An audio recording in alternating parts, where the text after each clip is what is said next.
Di balik pemindahan ibu kota negara ke Kalimantan Timur, ada langkah strategis yang jarang dibicarakan secara terbuka, pengerahan sistem rudal balistik jarak pendek buatan Turki. Langkah ini bukan sekadar penempatan alutsista baru, tapi sinyal perubahan besar dalam postur pertahanan Indonesia. Dari yang sebelumnya lebih defensif, kini Indonesia mencoba tampil lebih gesit, dengan kemampuan pencegahan yang nyata. Uniknya, hingga baru-baru ini, tak ada satupun negara di Asia Tenggara yang benar-benar mengoperasikan sistem rudal balistik modern. Indonesia kini memecah tradisi itu. Dengan masuknya sistem bernamakan buatan perusahaan Roketsan asal Turki, Indonesia menjadi negara pertama di kawasan yang memiliki kemampuan serangan presisi jarak jauh dengan daya gentar tinggi. Jangkauan minimumnya mencapai 280 km, dan diyakini masih bisa dimodifikasi untuk jarak yang lebih jauh. Penempatan perdana di Kalimantan Timur dinilai logis.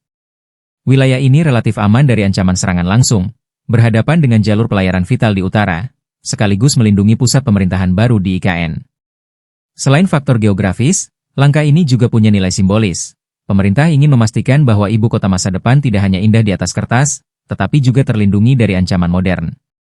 Namun, TNI masih cukup tertutup soal detailnya.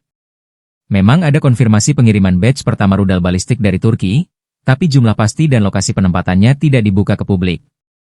Kerahasiaan ini wajar, karena informasi semacam itu bisa menjadi celah bagi lawan untuk mengukur kelemahan pertahanan.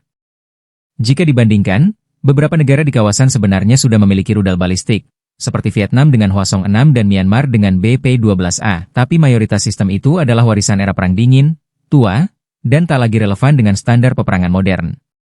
Kehadiran rudal Indonesia jelas berada di level yang berbeda, dan inilah yang membuat banyak pengamat menilai kawasan bisa masuk ke babak baru perlombaan senjata.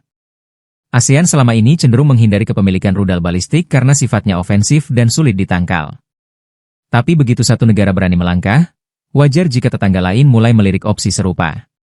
Vietnam atau bahkan Thailand disebut mungkin mengikuti jejak Indonesia, meski butuh waktu antara 3 hingga 7 tahun untuk membangun sistem serupa. Dari sisi operasional, rudal ini dirancang dengan taktik hit and run, diluncurkan, lalu unit segera berpindah untuk menghindari serangan balasan. Platform Tatra 8X8 membuatnya lincah bermanuver, dan kondisi lahan Kalimantan yang relatif keras semakin mendukung mobilitas. Posisi ini juga strategis untuk mengawasi jalur penting seperti Selat Makassar dan Laut Sulawesi, yang belakangan makin ramai oleh aktivitas militer terkait Laut Cina Selatan. Indonesia sendiri bukan pengklaim resmi wilayah Laut Cina Selatan.